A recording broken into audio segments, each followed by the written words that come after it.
Vous êtes en Europe, partout.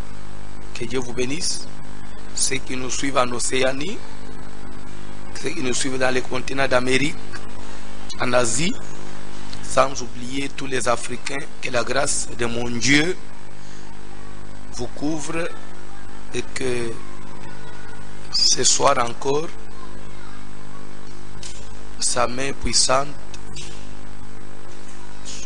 puisse se manifester dans votre vie, partout où vous vous trouvez pour le moment. Et je ne sais pas dans quel état vous êtes. Si vous êtes malade, que Dieu vous guérisse. Vous êtes en difficulté, vous avez un petit souci, que la paix du Seigneur, qui surpasse toute intelligence, puisse garder vos cœurs. Nous passons à la parole, le moment de notre petite exhortation. Pendant ce moment de confinement, pendant ce temps de détresse, ou peut-être ceux qui ne connaissent pas le Seigneur perdent l'espoir, mais je te dirais que toi tu dois toujours garder confiance, avoir confiance en notre Seigneur et Jésus, parce qu'il ne nous abandonnera jamais. Il est toujours avec nous, il est toujours à notre écoute. Il continue à nous soutenir, à nous faire grâce. Et je vous dis que c'est une période qui va passer. D'ailleurs, elle est entrée dans sa phase finale. Et d'ici peu, nous sortirons du confinement. Et ça sera peut-être le temps à la louange, aux actions de grâce, aux remerciements.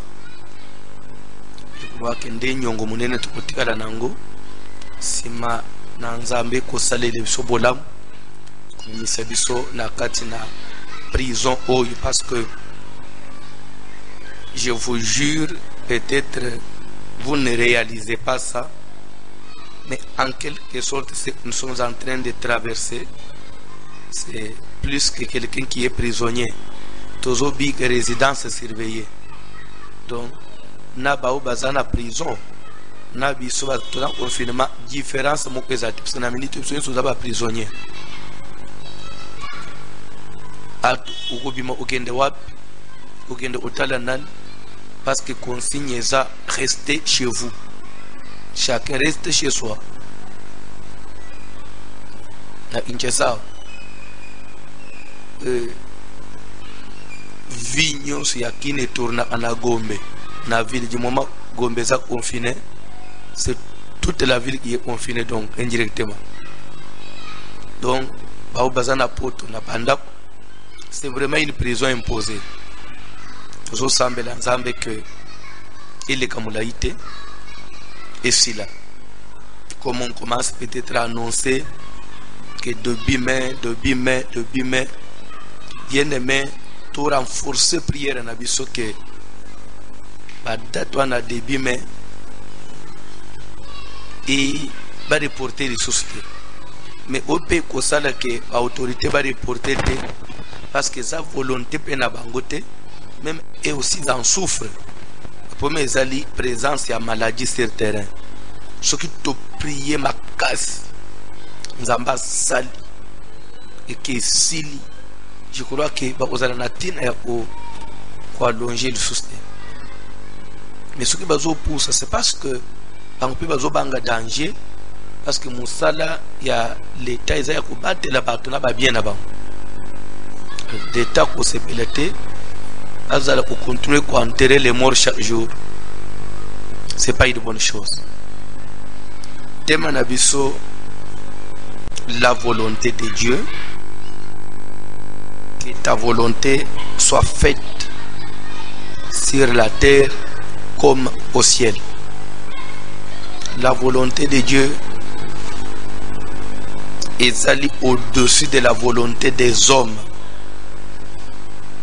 Volonté de Dieu, des fois, et au-delà même, Yabiso tozo kanisa. La volonté de Dieu n'est pas facile. Nakope cet exemple moke tala kaka ndenga tozo bika période ya coronavirus. C'est-à-dire que mutu ozo supporter ngote. Et c'est ça la volonté de Dieu. Que ta volonté soit faite sur la terre comme au ciel. Nzambe lere batu ozo to sayete a livrer ba mana akabaka ba livrer ba na maboko ya Satan, na maboko ba ennemi. Akotindela bango une épidémie, akotindela bango guerre, akotindela bango nzala, akotindela bango ba calamité andenge na ndenge. Pour fike kaka ke batu bazongela ye. C'est pourquoi moment où ils allaient moment ya tozongela nzambe. Ils allaient moment ya prière. Yo mutozola ndangai tika nano tes mauvaises pensées. Tika nano tes mauvaises pensées. Ils allaient ngonga ya nzambe. Ils ngonga ya uvangi tozo méditer toujours du mal. Dans ton cœur, là, tu cherches toujours comment il faut y namout, comment il faut salamout, comment il faut venger mout. Ils ont vengé bâton. On se couronne et mémio. Au venger bâton. Tu es en train de concevoir comment tu peux faire du mal. Yo yebiso vous allez tenir sous pour concevoir amabe. Les alungonge sengeli mutu nyos alembisa motema amikitisa liboso na nzambe. Ngonga ya koluka nzambe. La volonté de Dieu pour le moment ozabiso nyos tokita na makolo na ye. To sambela. La prière. Tout un moment ya prière. Moment ya kolela, moment ya komikitisa. C'est pourquoi nous sommes en train d'enseigner sur la prière. Comme toujours les moments ya prière, il faut l'enseigner. Oeba comment esengeli vraiment se comporter dans minute. Bible zoba que Jésus priait un jour en un certain lieu. Lorsqu'il eut achevé, un de ses disciples lui dit: Maître, enseigne-nous à prier comme Jean l'a enseigné à ses disciples. La isabisoko sambela ndenge Jean ala isina batunaye ala isina baye kolinaye. De Jésus ibisie, voici donc comment vous devez prier. Enseigne-nous à prier. Ah, on a opé ça enseignement comment prier.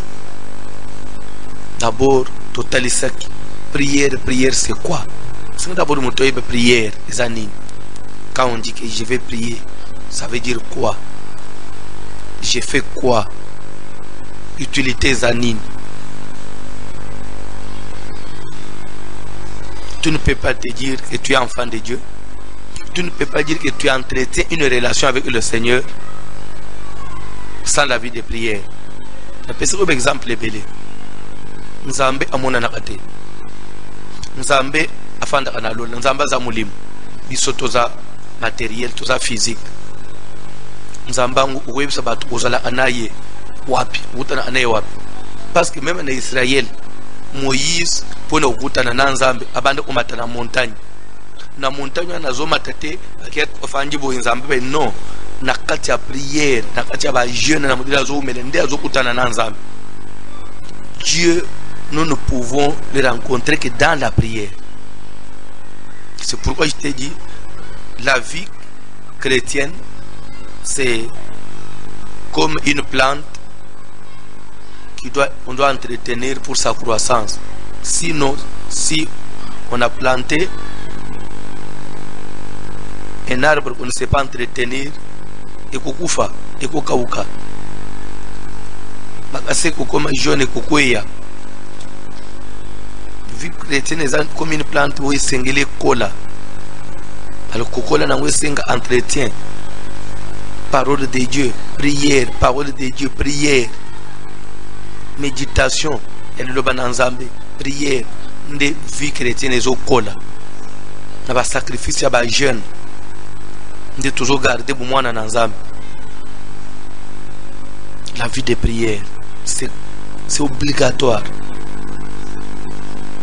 Soko tali même mikoloyo, mutozo lande biso bien, mutozo prier na biso bien même atako banga ozala nangote parce que tu te sens ozo sentir mo assurance mo kubu bande ko moni mo ma o ya ba stress o ba information na mboka bo tel nombre de morts mais ba mindelo ozo mona bazo kufa belebele o et lo umso zo boma bangweza na kubanga isifika ka muto sentir ba symptômes et na situnde nga zo lande des hommes ba zo kufa l'état bazo met déjà en ambulance il voit déjà la mort ndembala mo espina is affaibli pe azo moi peut résister za tende mun bazo kufa par manga ya liloba na nzambe suki bayeba ka nzambe baza ana kondima mama moko ayebisenga papa na bolingo pesi litatu lina ngai sans citer mon nom nazo respecter za droit na ye aza na Allemagne na Munich na villa Munich tiko benga ngai na ba 16 ans ona kotindo franda na ye epe ko pesa litatu li alobi elle ne me connaissait pas. Il a annoncé confinement na mboka na bango. Baza l'église na bango bevu, assemblée ana mbali na ye. Atuni mbali na ye awos ko tozo kanga mananda. Tukusambela ndenge nini parce que l'église to koma sauter. Tu peux confirmer aussi na mbali na non. Na ko peso lié moko. Ko banda olal. Abi mbali na bise beta kaka. Voici l'homme TV. Abile na beti mbala moko na zuba lien na bino nde na kacha confinement pasteur to banji nde na découvrir nzo ande mbala nga yebaki na ye yo kala landa ayo ebisa ngaite nde aye ko talisa ngayo ale to otina confinement nde to banji ko landa yo abina kacha na confinement corona ye ko beta ye mama e papa ye ko swangai tellement que nous Zolanda yo tozo prier na paniquer te na bangite to kobi na prière kaka na ba maya moto na chemwa vixa na zo fini na prière na ndenge sili papa saint sauf et le moko pété na en forme siko mais pourquoi paniquer te parce que morale na yeza ki soutenir quelque part bande ko yeba nzambe ezali kamba mutu ya église au monde tout qui est oba chola abiswan mon importance à prière c'est quoi mon importance au yeba nzambe les bazo yebso ki simba nzambe oso muno njire oso nje perte de temps calculer na moma oyo a to ko benga pasteur ya nanda pasteur paza confiné akoya nanda ote olota ndo to amabe ozo bunda na yo moko olota bazo la ndomba ozo bunda na yo moko ce que vous avez connaissance à cela le bananza mete oyebi ko sambele bien te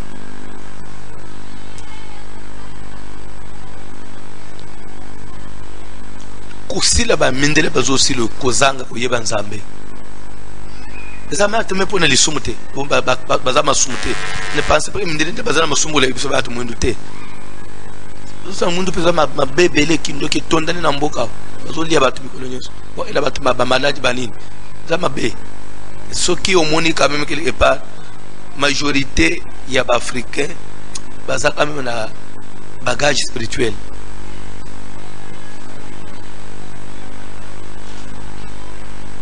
bien aimé ne croyez pas que mon pepo e beti batu même na banda kwa ebele beti batu pe batu ba biki pe ebele pas même ba bazo tana hôpital batu ebele ba biki pe kana ba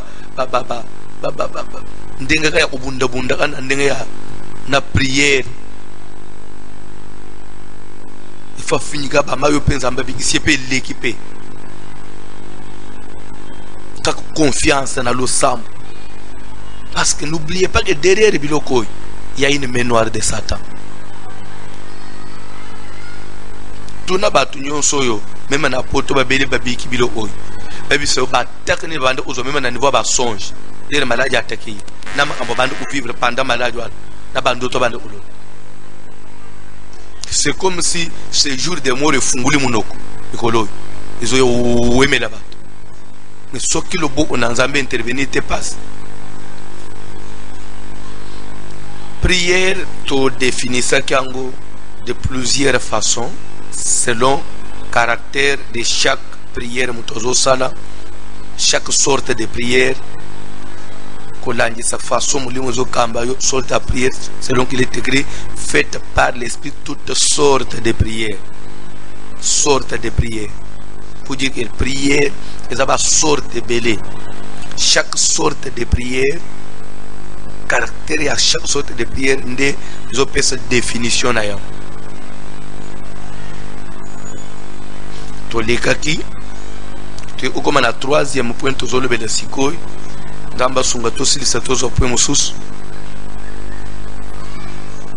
Les conditions à remplir pour rendre sa prière efficace,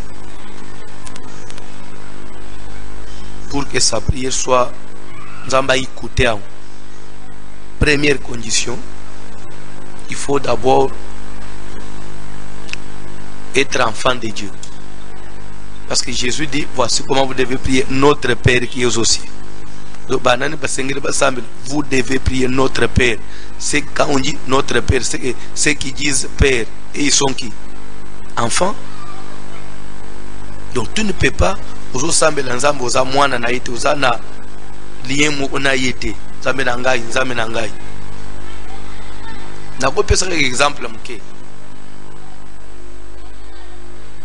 ata boza libanda boza ba mama ebele boboti fangi libanda ba bébé na bino bolalisi bango na salon. Je crois que ce qui bébé moko angangi mwana moko azananda kwa ngangi mama nyos ocheli toyi pana mwana nangate soki ayo ikeza ya yemba mu ife kwa akotele makokende parce que voix ya mwana na ye. Prière zanet kolela ya moto, cri ya moto. Toke na mukanda na Exode, nzamba zo ebisa Moïse. J'ai vu la souffrance de mon peuple qui est en Égypte. J'ai entendu les cris que lui font pousser ses oppresseurs. Les cris de qui? Mon peuple. J'ai vu la souffrance, j'ai entendu les cris de mon peuple. Dieu n'a pas vu la souffrance de tout le monde. Il n'a pas entendu les cris de tout le monde, mais il a vu la souffrance et entendu les cris de son peuple. Quand on est peuple de Dieu, on crie, Dieu écoute. Il est sensible. C'est pourquoi vous avez tout intérêt à confinement au PCV pana Jésus Christ.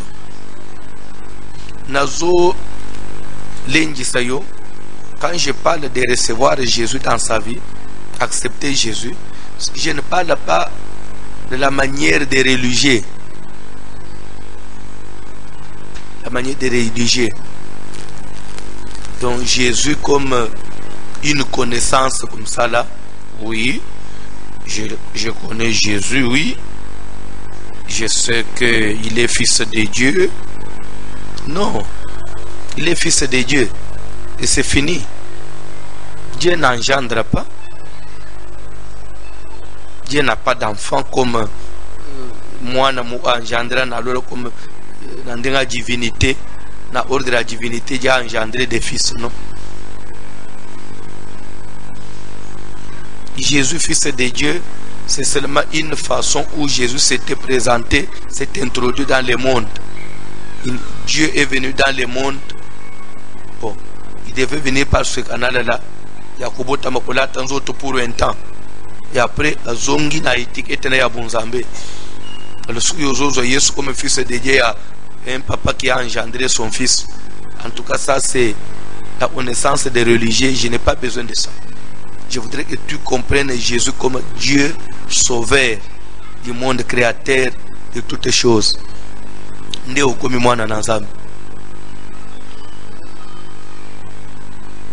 De deux, ce qu'on les conditions.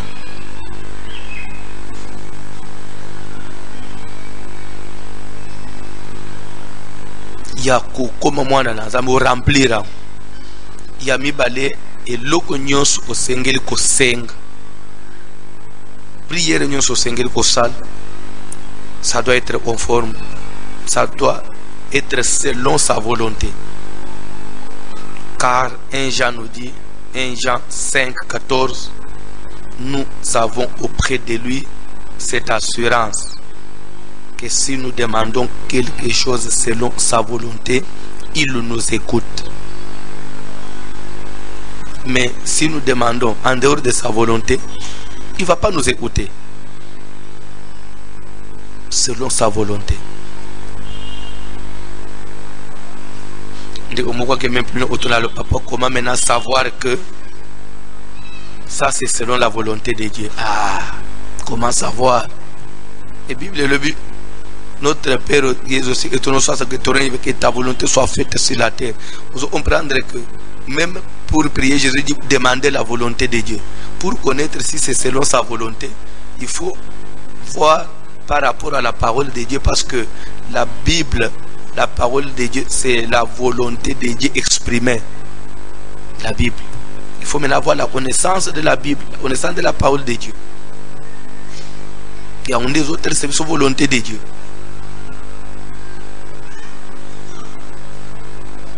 Troisième condition,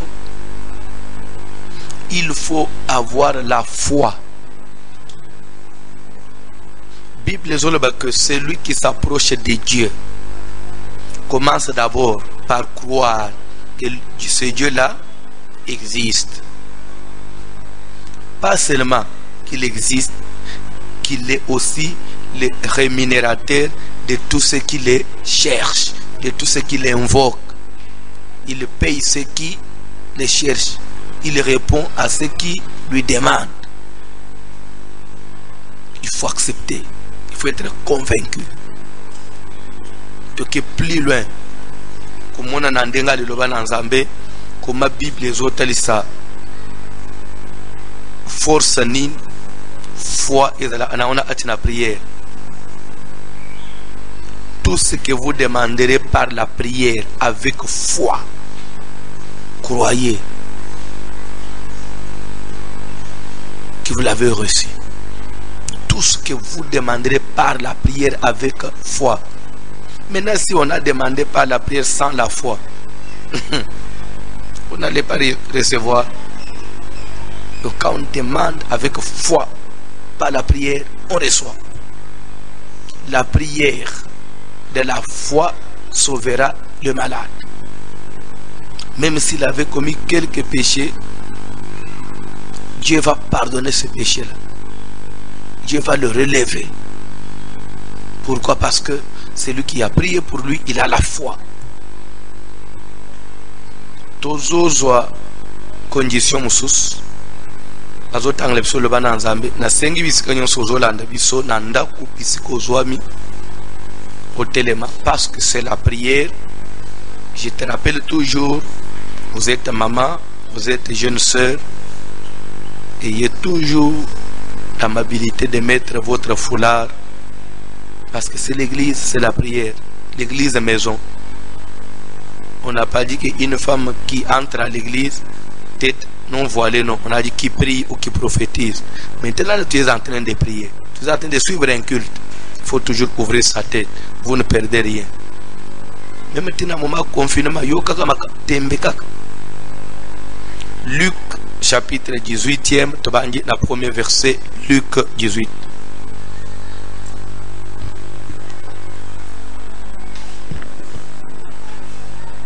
Évangile selon Luc, chapitre 18, à partir du premier verset, nous lisons au nom de Jésus de Nazareth. Jésus leur adressa une parabole pour montrer qu'il faut toujours prier et ne point se relâcher.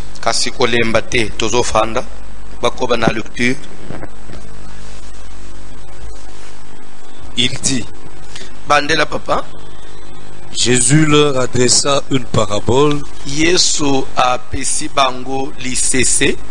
pour montrer qu'il faut toujours prier Pour montrer, il faut toujours faire quoi? Prier. Il faut toujours prier. Vous savez, quand on dit il faut toujours prier,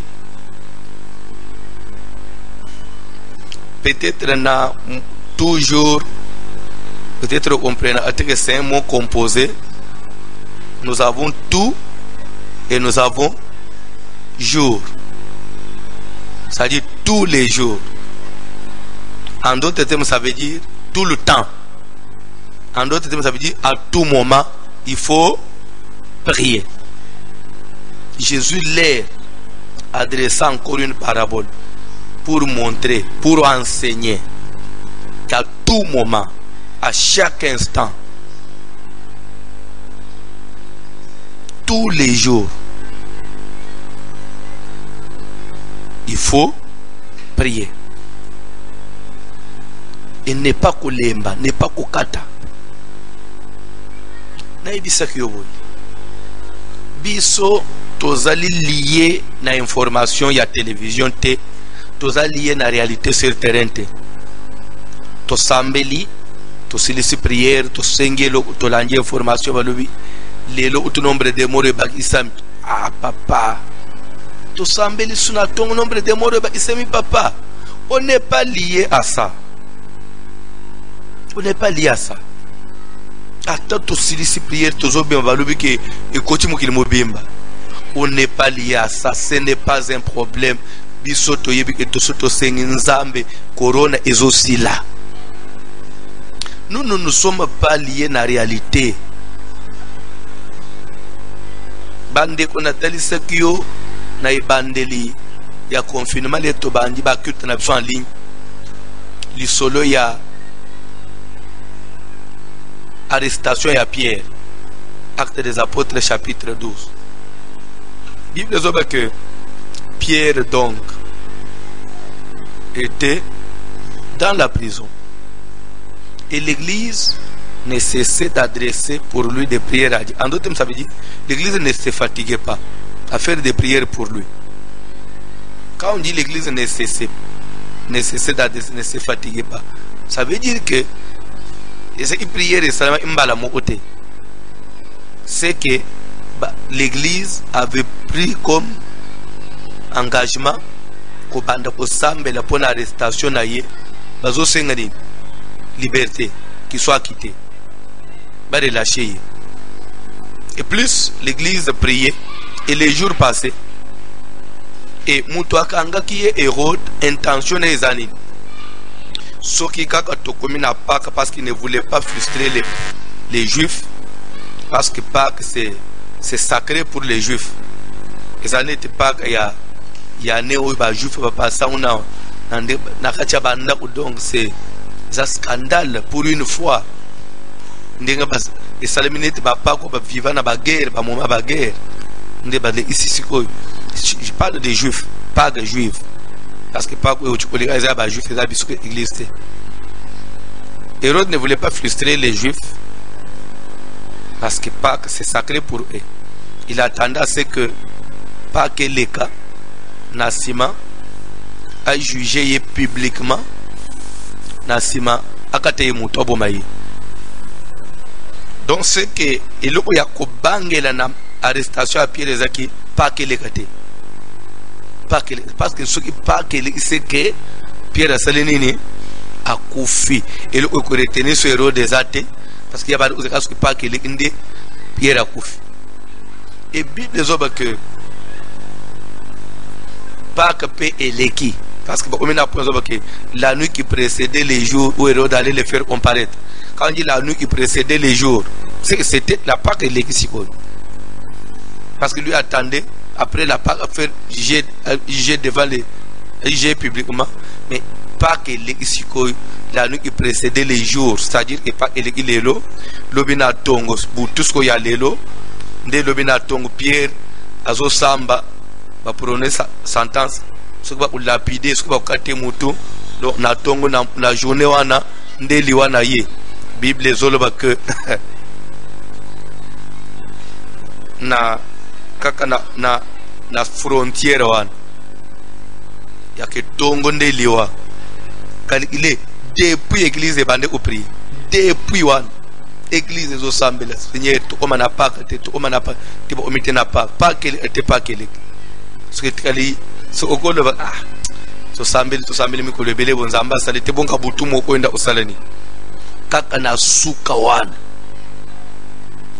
ya ke lobby nde mwana mbali azo samu nde nzamba intervene nde priere ça soki bande ko bazala lié na ba événement papa ndolanda pour toujours sambela pa ke te pa yango ele ils allaient se décourager. Ne te décourage pas. Même maintenant, toujours sambelao. Ou comme ils ont fièvre dans les autres. Ou comme ils ont tous ces choses. Comme ils ont paiement. Ne te décourage pas. Qu'on l'achète. Nzambe akubi isayo. Jésus leur propose encore une parabole. Encore, on dit encore. C'est qu'à l'oba ébélé encore, ici les sous, pour montrer à l'église que à part la prière, il n'y a pas une autre solution. Il faut toujours prier. Faut seulement la prière. Maman, nous c'est la prière. Admettons que tout ce que vous avez dans minute, tout les mythologies, tout ce que vous avez dans l'ambassalité. Maintenant on va faire solution c'est ça parce que même au événement azanangote au mess azanangote ministère mo ya santé ambo omo bazana solution te parce que yebisa ngaso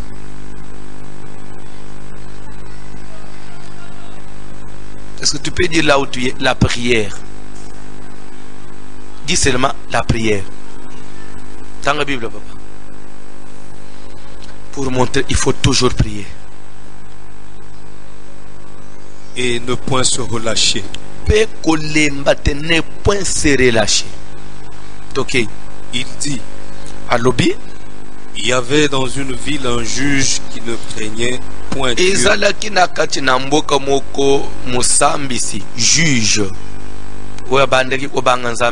ne craignait pas Dieu et qui n'avait d'égard pour personne. La Bible dit le Messie n'avait d'égard pour personne, c'est-à-dire que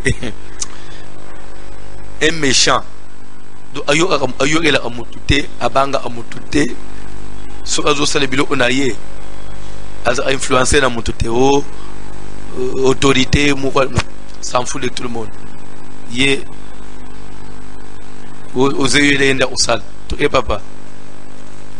Il y avait aussi dans cette ville une veuve qui venait lui dire tala comment nzamba upoza amakam ka esko na ville oya juge ya mabewa ya mutema ma aswan eza ipena veuve mu opé akoye le problème to e papa. Il y avait aussi dans cette ville une veuve qui venait lui dire. Dans cette même ville, il y avait aussi une veuve qui venait lui dire. Fais-moi justice de ma partie adverse.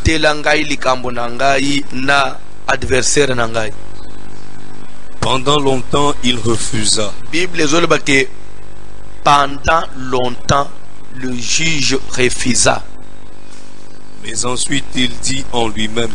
Et veuve paix antiquité.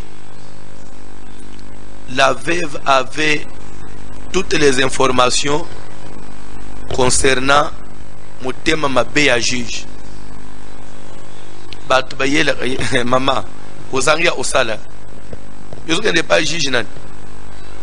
Juge one. Oh, tikana maman. Ayoke la kamutu ndenga sa ibisio ke au salaire te wan. Ndenge na ye. Maman le ça va. Mais elle le au salaire te. Ateza ndenge na ye. So suki na fanji pe na lubeke po aboyi na fanda. Izape aussi c'est likambote. Soka sale la abatu mususu te. Ngalo baloke ndeka. L'essentiel amona ngaka à chaque jour. Ateya ko sale te amona ngaka à chaque jour parce que na zape na solution mususu. Na tongo mambayi. Jija zoya akita na mutu aboyi. Maman. Encore toi? chef nangai pardon papa nangai pardon maman juge à côté asi musala lingabim maman na porte mais maman c'est quoi finalement na sina bisio ke na kosala te amati na mutu akenda ko lobi na tongo zo kita na mutu maman na portière na mutu papa na yangu mama atuli ba garde mais mbala sona mona mamoya ona to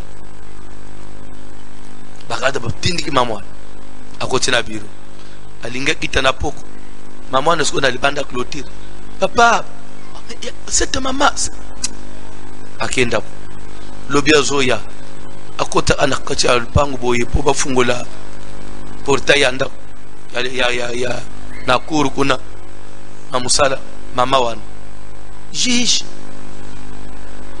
po asache na bagarda mama na pusa na sute na poka bi maboy jish bible zoloba ke ekomaki embêtement moko te suka ibisbaga bon en tout cas busa na mama na pusa tanga bible papa. Pendant longtemps, il refusa. Bible dit que pendant longtemps, pendant beaucoup de jours, le juge refusa d'écouter la maman. Okay. Mais ensuite, il dit en lui-même. Bible dit que suka lui-même, en lui-même, bandeko, mutu ataza a caractère makasi, ataza mutema mabe, lui en lui-même ezalaka. Bien lui en toi-même. Les bâtons sont pas panzani, bozongi yomu ofanji. En toi-même ça là. Bible ensuite il dit en lui-même l'air comme nanda unaye. Mais finalement cette histoire, l'histoire de cette dame, ça devient un dérangement. Parce qu'après tout j'ai quand même besoin du repos. Je vais voir un peu son histoire comme ça, son affaire m'a envoyé là. Parce que tous les jours ça n'apporte ma quelle trop c'est trop. Dans la Bible. Quoique je ne craigne point Dieu, alobi atangana banga anzambete omoni na mukili atobanga abatute mama papa elenge yo atobanga abatuteka okubanga tana nzambete parce que omoni siku mutu atabangi batute fo banga tanzambe parce que nzambe asana anaite talaka coronavirus Trump qui tient un gars président chinois, biso grande puissance par terre. Talana nzambo azofuka misabatu minene bon yo zolanda yebisana mwana no wan okubanga zambete talena no bana yo amakambo pasteur zo yo atokubanga biso ba parents okubanga zambete.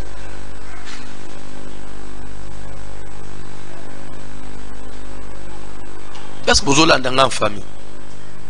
Ils sont dans le mobile. Ils ont banga tanzambe te. Na moma o.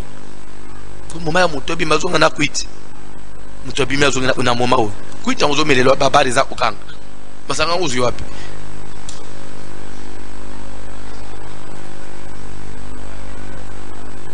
Donc ndenga yo kotina supermarché na moma ya confinement. Bilo onyo se tondana na supermarché o monite na bareyo. Il y a eu le à 20. On est faux. On a mis la aponako. On a pas stress. Mais pas stress, c'est tout le monde a la prière. 20 jours, on a stress. Pas un zambete, papa.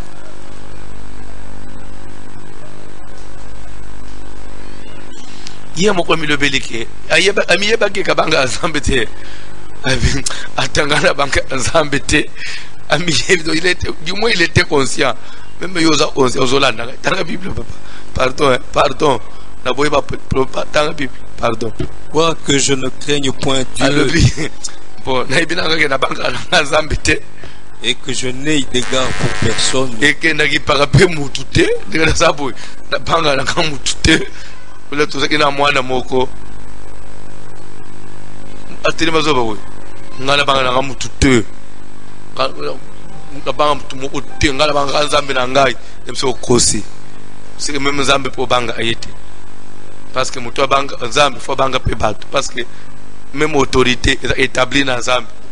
Ce que vous avez battu, vous avez battu Zambie na yo. Zambie ne peut pas gagner. C'est peut azomona na peut banga payer. Non, abi ki atana banga ananga Zambie te, pena ki paramutu te, donc papa. Néanmoins, mais dis-moi, parce que cette veuve en tout cas moi si yo abuki ngai, alembisi ngai. Je lui ferai justice. J'ajoute condition musus, la persévérance, la détermination. Prière soko bandi. C'est-à-dire que c'est un engagement tokenda anauti na suka. Calculer parce que nous avons le bel na vangi sa condition. Quatrième condition. Anna soka kende ina blague alinga bimana Samuel était. Bible après que l'ONU mangeait bien à Silo, Anna telemi a lobby na kei koluka nzambe na lembi mafinga ya mbanda na lembi ko cholama. Bible comme elle est restée longtemps en prière, nde Élie a constaté abengi lui maman omeli masanga ulango pourquoi uyao va passer ton vin ailleurs de c'était ça kuita masanga te. Bible dit que Anne tellement qu'elle est restée longtemps en prière, voix et kaouki, on n'entendait plus la voix, mais elle ne faisait que remuer les lèvres. Bon, il prière à 15 minutes après la téléméaki.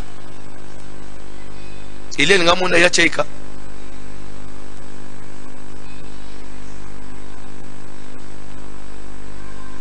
Bande ulo sambo esenga kapé détermination.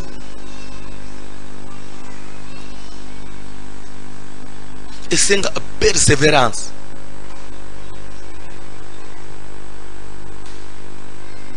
Kosambelete onjire mutu muka bande komeka.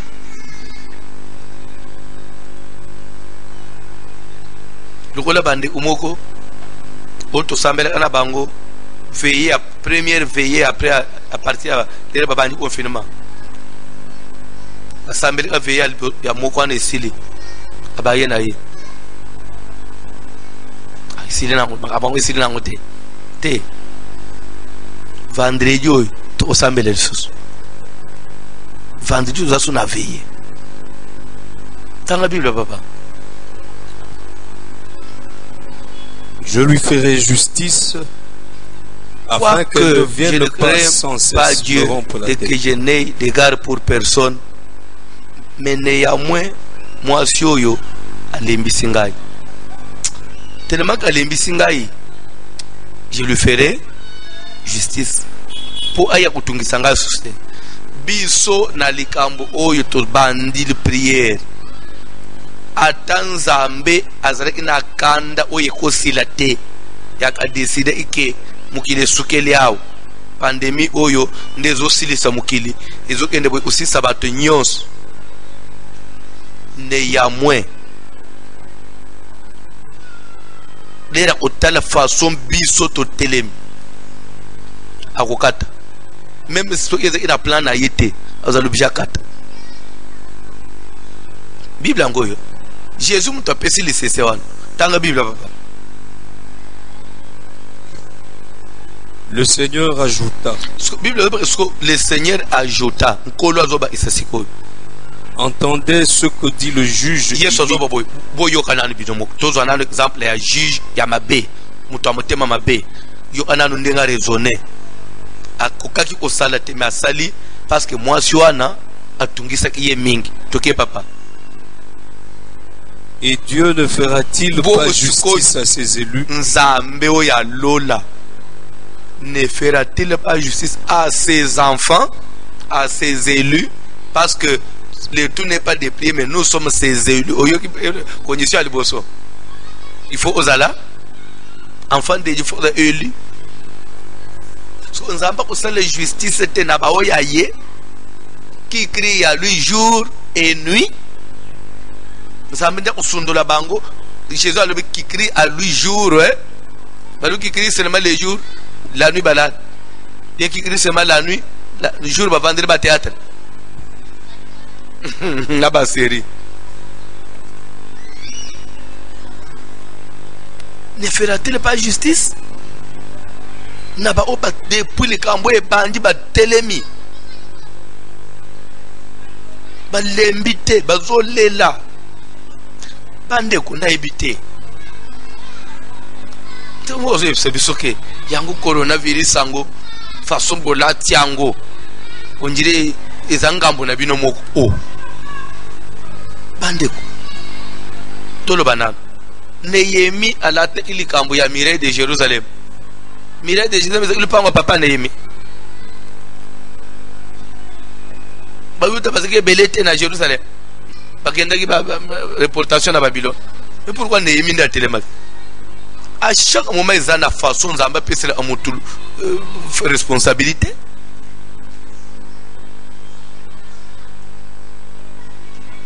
Tout le peuple là. Je sais pas. Vous trouvez que vie autozo vivre na façon tozo vivre ce que ça vie. Au moins ni moto mususu azo mona ngoma seki po uzana charge te. Uzana charge mu ote obimi otabali obali oye ko fufu lié. Mais jour ko mona place fufu ne bima. Et sili nous on prend que les cambo za série. Cette histoire c'est ne voyez pas seulement la maladie, ne voyez pas seulement le nombre de morts, les dégâts qu'il a salés, mais crise où il a frappé le monde de Bosso toujours endam. Ça serait une crise sans précédent.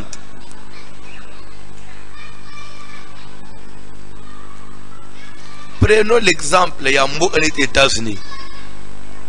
Ils ont un mot qui tourne seconde par seconde, minute par minute.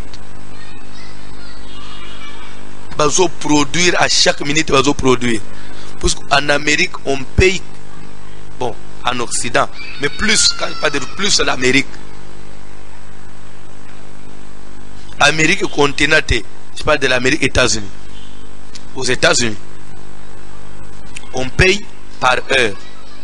Je sais que l'Europe, on paye par heure, mais je mets plus l'accent sur l'Amérique parce que production, sur les États-Unis, parce que production, il y a les États-Unis. Et termine en mon côté. De toute façon, on va tourner 24/24. Je sais qu'en Europe, il y a aussi des usines qui tournent 24/24, mais vous n'allez pas comparer avec les Américains. Ce que bateau oyo production ils a stoppé. Puisque maintenant, il y a un grand magasin des États-Unis. Presque nous sommes à Kukanga, à part peut-être Amazon, peut-être Walmart. D'après les informations que j'ai, ne pas battre les bases fonctionner peut-être Amazon. Mais j'avais un suivi à travers Amazon, on voulait aussi aller en grève parce que bazo se plaindre de conditions à protéger contre contamination, parce que peut se plaindre.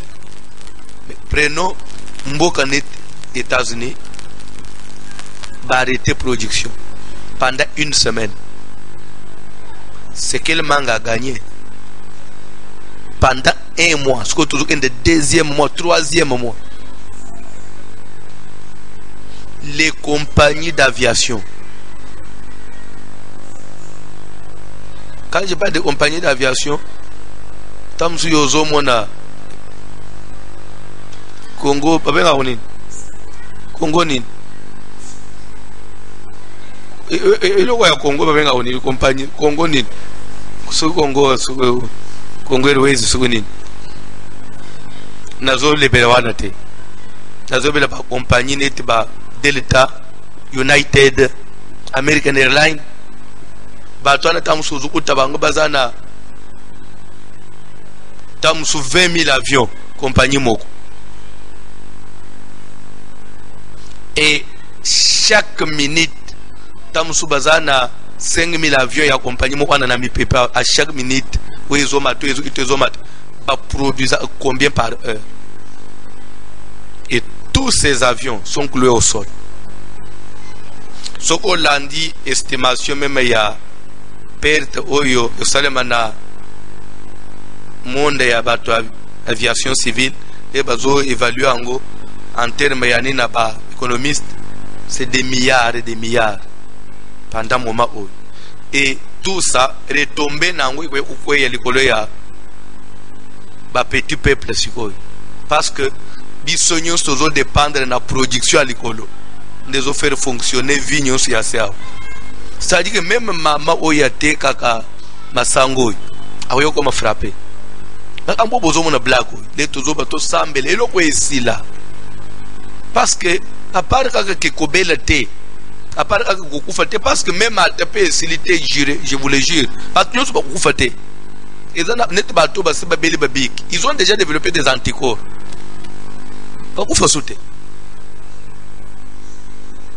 Ce n'est pas seulement pour nous bangali ou non.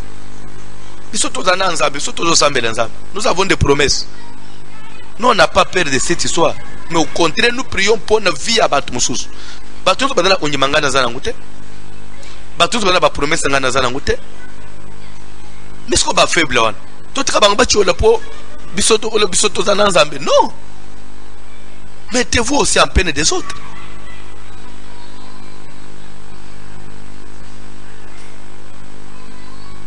Tout on a vu là aussi. Ville n'y a pas de mais ba magasin n'y a pas de loyer. Ba travers n'y a pas de banda. Yo que le employeur fouta lui-même n'a pas produit. Parce qu'on a bateau fani na cité. Au foutate. Et chaque jour ici, toujours lire, toujours consommer. Ils ont tawab. Et tout le monde est en train maintenant de bouger quand moi réserve na mukewan. Parce que au salani, il faut vivre. Lobi au benji na carte, lobi au benji. 2 mois. Maintenant, tu au bandes via à 0. Non. Il faut zamba yoka. Il faut zamba yoka. Vignon se zoukende ozala. Bouger. Même ba bidja gouvernement ba nini. Pas tout ça les cambona blague te. Na bité pona yo zozo ndenge nini.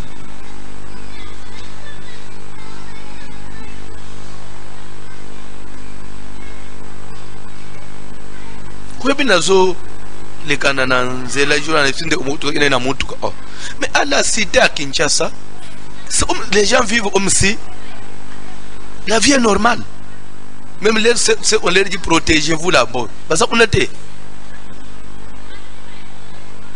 Les gens se confinent dans des transports publics, discuter. Il suffit à ta moto tout en voiture,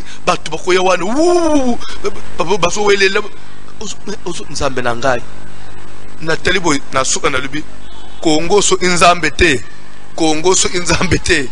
Ah te, Congo faut disparaître. Le Ombokoy, les analyses en Boanzambe Zapona, yon soanete. Alors, prions Dieu. Tomi confie en Zambé. Jésus a lobé, moi si oyo. A persévérer, a tingami. Na juge ne kalbi non ngai na boyela abatuli kambo pe muto akenda me oyo te.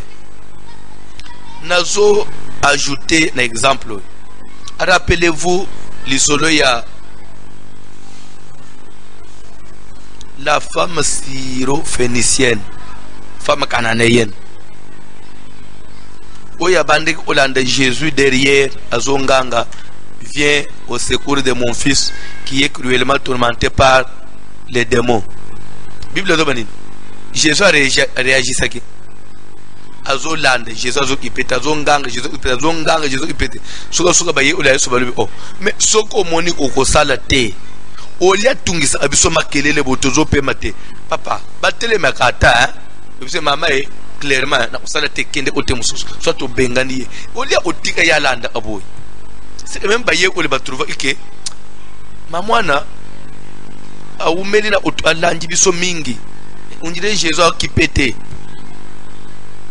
mama pe azotinga makaka Jésus le ola moni baye ole na yesu ba salire mal atimba bina mamwana ile ya bana apesa abambote kurwaye eso kalubi bongo mamwana ukamata mwana baluka lubi afinga mbwa likambote nzambe kaka ya ansienda isi ba prophète malgré mbwa kela wana bilia bana pesa mamwana le okay ba mbwa balia atoye ko ana mesa Jésus abe hey même na Israël na mona boete démon libérez moi ni ne bi ismana mamoy ay ina prière à prise yozo na prière na caprice ozo sambele ozo talangonga osambele après oki olanda information deni to sambele sko balobike na France bato ofilisus asambele nga soute ce que to sambele il faut to ya morte take it so après bato office belé to mande ka mo simba na ngote olanda en Amérique to se surveiller o ga ina tongo lenga balobaki asambele nga soute oza musambele te soko oza na modèle wana oza musambele te tika biso kas tika le biso makambo prière alors.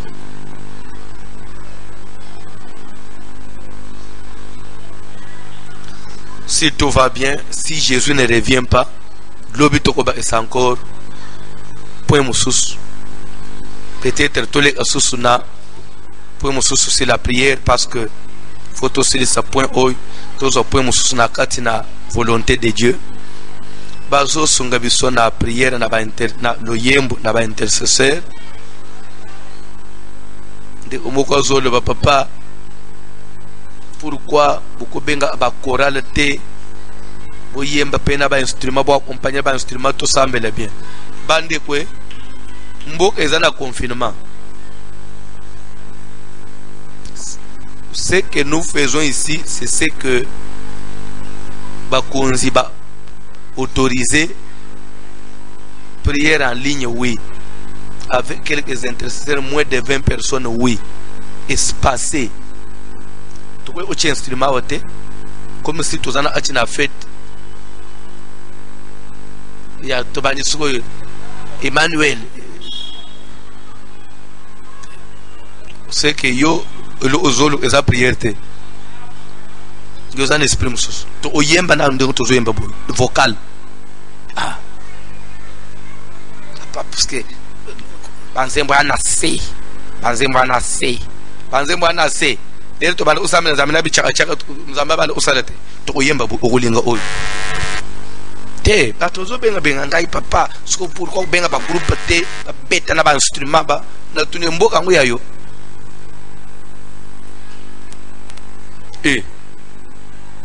soyez soumis aux autorités oyebi yango te papa to ena vocal wa Bundangolonga, bitumba yo bundangolonga, bitumba yo bundangolonga, bitumba yo bundangolonga, oh bitumba yo bundangolonga, bitumba yo bundangolonga, bitumba yo bundangolonga. Yo bunda olonga oh bitumba ya maladi yo bunda olonga bitumba yo bunda olonga bitumba yo bunda olonga bitumba yo bunda olonga oh bitumba ya misala yo bunda olonga bitumba yo bunda olonga bitumba yo bunda olonga bitumba yo bunda olonga oh bitumba ya malandi yo bunda olonga bitumba yo bunda olonga bitumba yo bunda olonga bitumba yo bunda olonga Yahweh na bekamwa sembola loboko na yo batonyo soba mona yango bakomesa kombo na yo Yahweh nabika sembola loboko na yo batonyo soba mona yango bakumisa kombo na yo kolo nabika sembola loboko na yo batonyo soba mona yango bakomesa kombo na yo Yahweh nabika sembola loboko na yo batonyo soba mona yango bakumisa kombo na yo Kolo tokomiko bange Tombola loboko na yo batonyo soba beka yango bipai nyonso tozwami tozokende kotonda nzambe kokumisa ye kopesa su merci pona occasion soki tokapesi biso pona makasi ya nzoto azopesa biso pona pema ya bomo yazopesa biso bande kunalingi na yebisa yo ke baoyo bakufi baleki yo na mabete baoyo bazobunda na pema sikoyo baleki na masumu te eza nangoka grâce na nzambe esalemi ngai na yo tozala makasi et grâce wana bafula anguna makolo te.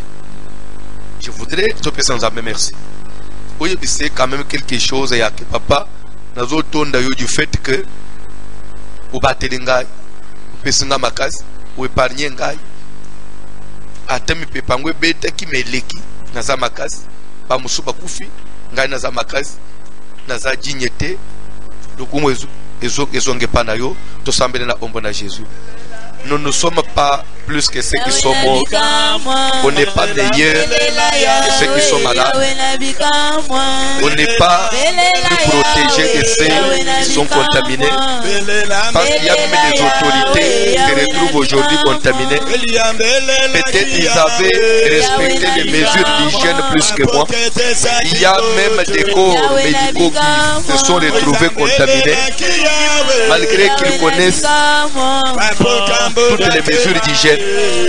Si moi et toi nous sommes en vie, bien-aimé, je voudrais que tu dises merci à Dieu. Seigneur, je te dis merci. Si moi je me trouve en bonne santé, si moi et mes enfants sont en bonne santé, c'est par ton amour. Raison pour laquelle je viens t'exalter. Je te dis merci, le créateur du ciel et de la terre, le tout-puissant, le Dieu de toute grâce, le Dieu de toute bonté. Toi qui nous aimes d'un amour, Père éternel, qui dépasse mon entendement.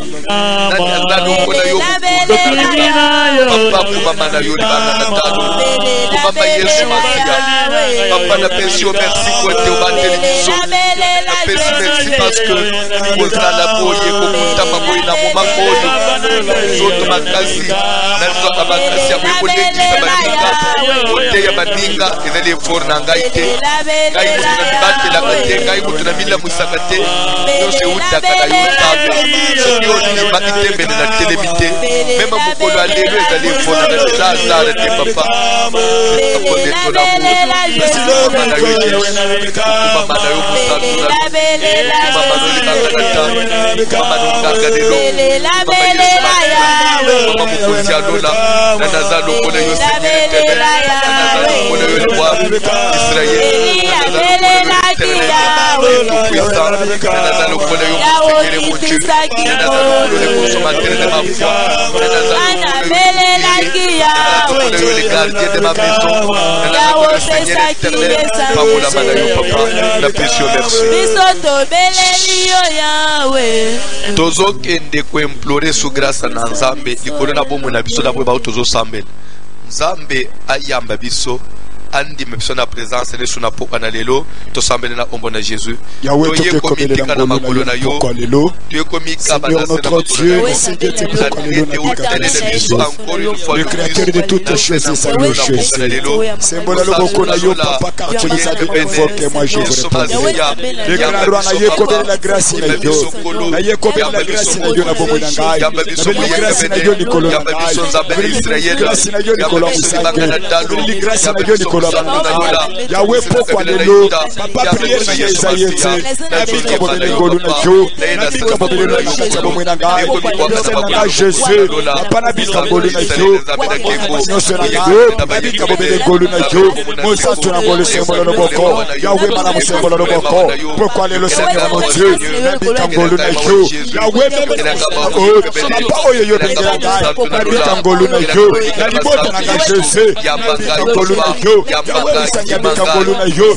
Elombe sembolo no boko. Papa ni mo se pa yo. Yahweh pourquoi lelo mo ni sa. Na bika na yo kobele yo. Seigneur éternel, je me fais les yeux vers la montagne de me faire le secours. Yahweh secours papa. Yabomo na pourquoi lelo. Et où te kobele pa na yo. Le créateur de toutes ces choses. Elombe na bolo de lema. Yesu masatelema. Na ye boso na yo Jésus. Na ye kosenga ngolu na yo. Na kibele pa na yo Yesu. Car toi tu nous as livrés à moi. Quand ce que tu es fatigué chargé, je vous donne le repos. Yahweh pourquoi lelo. Nabika repos. Nabika grâce na yo. Nabika grâce Dieu. Nabika Yesu. Nabika grâce na yo. Papa libosa na ngai. Nabika ngolu na yo. Kwisange ngolu. Nabika ngolu na yo. Na kombo na Jésus. tozo kende siko kosambela pona mukili mobimba pona pandémie oyo pona condition oyo pandémie oyo etie mokili condition oyo maladi etie mokili nzamba yoka mawa nzamba délivrer mokili nzamba bikisa mokili même ata soki ezaki pona mabe ata basalaki nini mokili esalaki nini aza nzamba mawa motema na elemba alobaki ete ata siliki Amen. Il se répand des mots qu'il envoie. C'est écrit comme ça dans la Bible. Que Dieu puisse se repentir des mots qu'il avait envoyés. Il est là, la colère est riche en bonté. Tout semble là au bon Jésus. Zambe na mawato yoko pele la yo. Ko santo na lola yo kambo kana mawa. Kolo yo kambo pele mawa. Ko santo zambo pele ka ko sa Jésus na yako ozo. Pourquoi le lombe yoko pele la yo. Yo kama wa kolo. Yo kazota na yo mawa. Yo kama na yo mawa. Yo kama wa kambo kongo. Yo kambo pele mo bimba Jésus. Mawa kolo na yo. Sala bana yo Yesu. Tumbo yo. Koza ya kusoyo sosolete ya solo somoyane nicho na biso do sokolo etombo epai na yo pilode eleveza vers les montagnes tu ne verras le secours Yahweh secours ya bota yo na yo ya bokele mopimba eute epai na yo Yesu yo kamawa elombe yo kamawa bosato yo kamawa yo kama bota na biso mawa Yahweh to yediete sokele na kosala mabe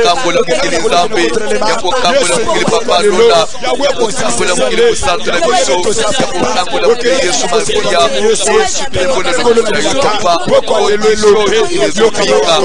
Yokama wa Jésus, Yokama wa Papa, Sembola le Mokona yo, Sembola le Mokona yo, na monda Jésus, Papa de côté de Misba, Popepo Yonkolo, oh Monsieur Dieu le met, Yaliwa, Yamalade, Yesu Yokama wa, Osaki Yokama wa, Sanaba Oyo Yoso, ta hospitalisé, pourquoi les locaux, Oso na les locaux, Yonde se Korabana, Yesu na pourquoi les locaux, Tobele les créateurs, Tobele Adonai, Tobele Emmanuel, Yabale Kasebo, Papa Talibo Tanayo, Papa Talibo Samawa, Yanabe Satele, Sanambo Sosele Sa, Talibo Topo, Yesu, Sosele Samatayo, Yokama Yokama wa Jésus, Yokama wa Jésus, Yokama wa Jésus,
C'est toi, Seigneur éternel, qui sait résoudre, donner la solution à son temps. Nous avons besoin de toi, Seigneur, nous implorons ta grâce. Nous venons prier pour nous, Seigneur éternel, élevez-nous vers le ciel. Tournons nos regards vers le ciel. C'est Dieu qui écoute la prière, délivre le monde. Et Dieu, Seigneur, et Dieu, Papa, Tozo Sambela, pona bande kunyosu bazo bela. Bien aimé biso Tozo Sambela, Nzamba biki saba, pe bato bazo bika. Nous ne sommes pas liés na ba nouvelle ou ba non. Nous sommes liés à la foi. À la parole de Dieu. Le peuple n'a jamais tanda, biki saba to bazo bela. Nous voulons toyoka ke mukile mobimba bato omiko makala bapita bazo bika bato bazo bika tozo sambela lubuko na nzambe tanda ange ya guérison aleka soki ange ya destruction aleka ki na Egypte abomaki ange pa bikisa azala aleka partout na banda unyos pa porte nyos ba malade ba kutam apesa bango guérison to sambela na ombo na le guérisseur Jésus te yoko Seigneur to badela Seigneur notre Dieu ange ya guérison aleka à travers Jésus de la terre Yahweh pourquoi les lots la planète guérison Nicolas Bayenyoso papa Nicolas Bayenyoso c'est bon le boko na to lokolo le commission de santé comme le konamososo le guérisseur le docteur Jésus Yahweh que Yahweh que c'est bon le boko na to oloke de la kokamba personne ne na komaka guérisseur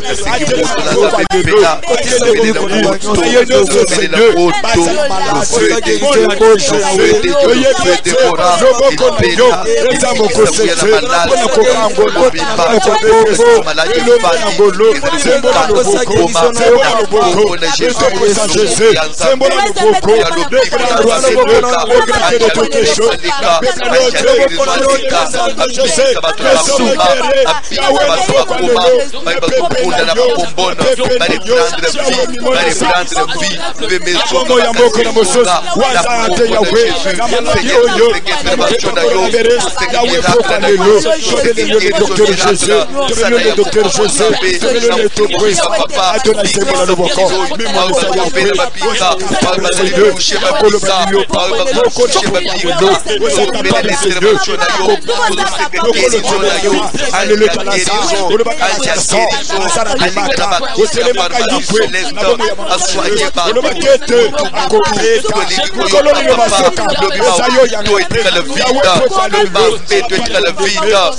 réanimation etika le vide na monde entier papa bambulance etembi komata kokita yesu tobeleli yo nzamba bomoi na sengo oya kosambaka lobila na ye oya kaba bomoi na ye na tete bato babika teye kosambela yo nzambe na israele tobeleli yo mokonzi na lo na moyekebeni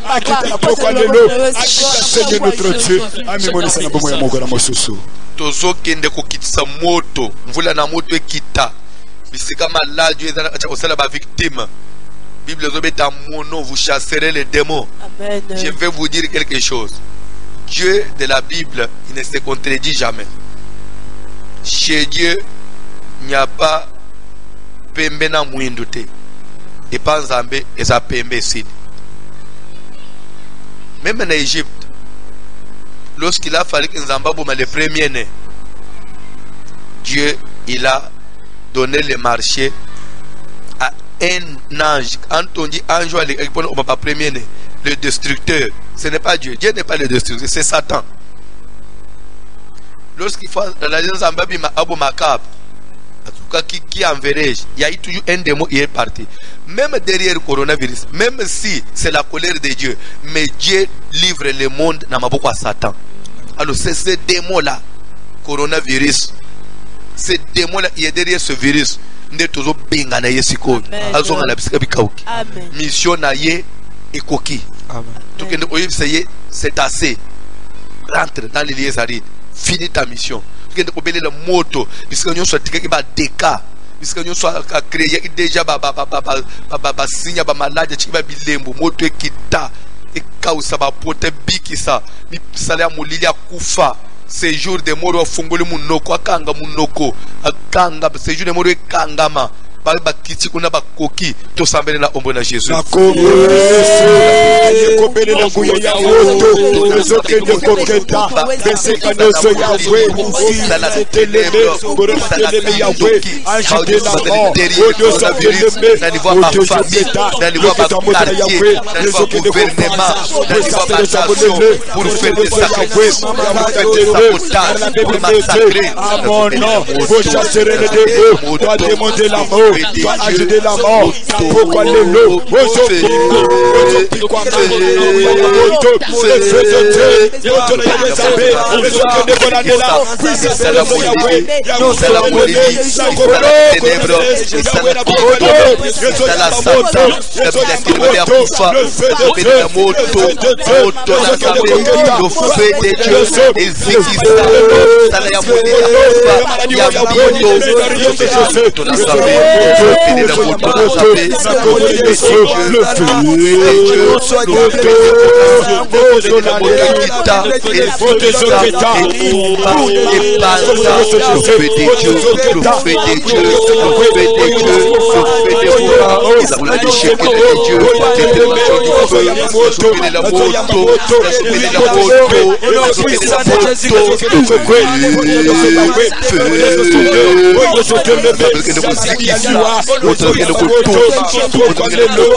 sambele pepo na bomo ina yo pepo na libota na yo nzamba kango la yo abundelo bitumba nyonso alongisa libota na yo to sambele na ombo na Jésus mobondi molongesa yo Jésus la yeko recommander libota na ngana yo Seigneur la famille na ngai la mwasi na la pana na ngai la baboti na ngai la baboti na ngai la belle famille na ngai na pokwa lelo lobe mososo na nzambe nyonso nzamba pesa ngai mukumba na kombo na Jésus na pokwa lelo lobe na yeko pele na kufa na maladi force nyonso ya we Lilia Bito ekende musika na kombo na Jésus vaccine biso papa na vaccine céleste meno à l'abri papa ya solo na milumba pe na bitumba oyo obomba biso na seleli na yo ozipika biso na ebili na yo papa obomba biso na mabota na biso pambola misala na biso obundela biso bitumba biso akufa maladi ekende musika je parle comme David je ne mourrai pas je vivrai nous ne mourrons pas nous vivrons et nous rencontrerons les œuvres de l'Éternel dans le nom de Jésus.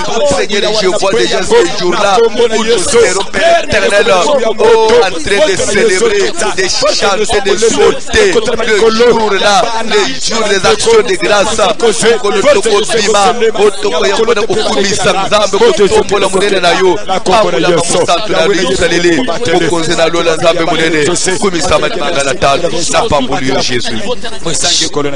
Sambela pona mboko fanji senga lobi kwa mboka wana to sambela ombona Yahweh na yeko recommande sambela pona Congo démocratique pona Seigneur pona affiche de pona la Congo et de la résidence na ngai na sengi lobi na sengi délivrance na sengi stabilité ko sana bamboko arrêter pandémie arrêter virus na zo arrêter maladie oyo na zo kopeka na musika mboko tumba momodo Zika, au nom de Jésus, victoire dans Nzambe Monisama, victoire dans Nzambe Monisama, victoire dans Nzambe Monisama, victoire dans Nzambe Monisama, victoire dans Nzambe Monisama, na kombo na Yesu Kristo, kama na Nzambe talisama, na kombo na Kristo, et longa na Nzambe Monisama, agis Seigneur, bikisa pa moko na Congo, na kombo na Jésus. Sambela, ponetiena na bande onyos.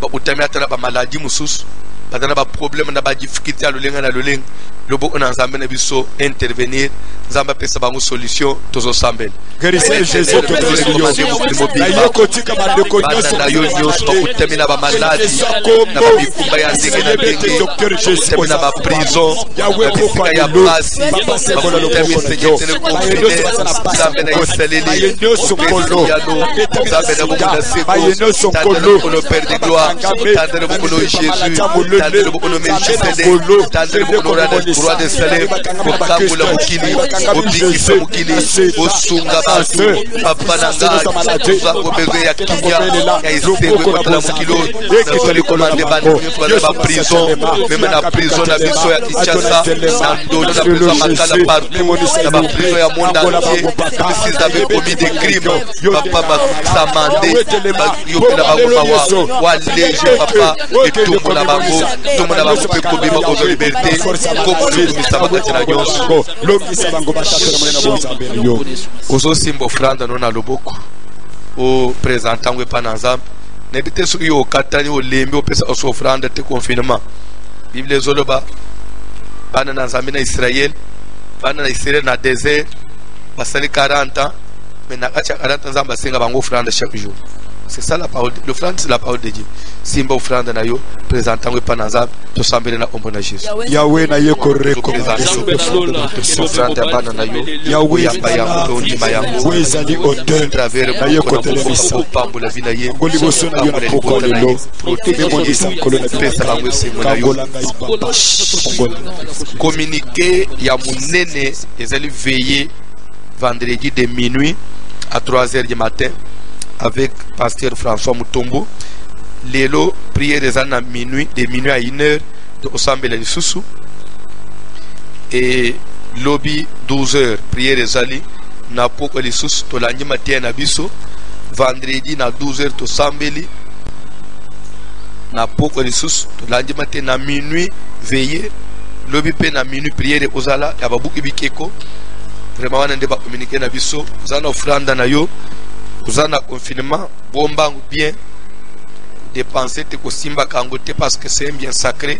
D'ailleurs, on a un confinement ou ça le transfert. Ceux qui savent comment transférer sur les numéros de comptes qui sont affichés peuvent le faire comme ils le font d'habitude.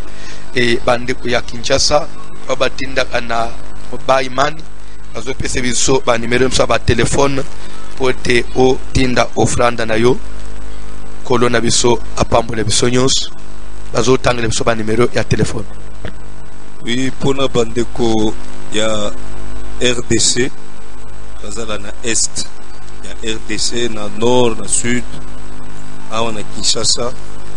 Akoki kotinda ba offrande na bango tout comme ba engagement bazwa dîme na ba numéro oyo pona bandeko ya M-Pesa 081 688 31 50 081 688 31 50 pona bandeko ya Airtel Money 099 99 15 784 099 99 15 784 Pona bandeko ya Orange Money 089 950 94 11 089 950 94 11 Otinda offrande na yo ekokoma pe Nzambe akopambola yo. Kolo apambole biso nyonso. Merci.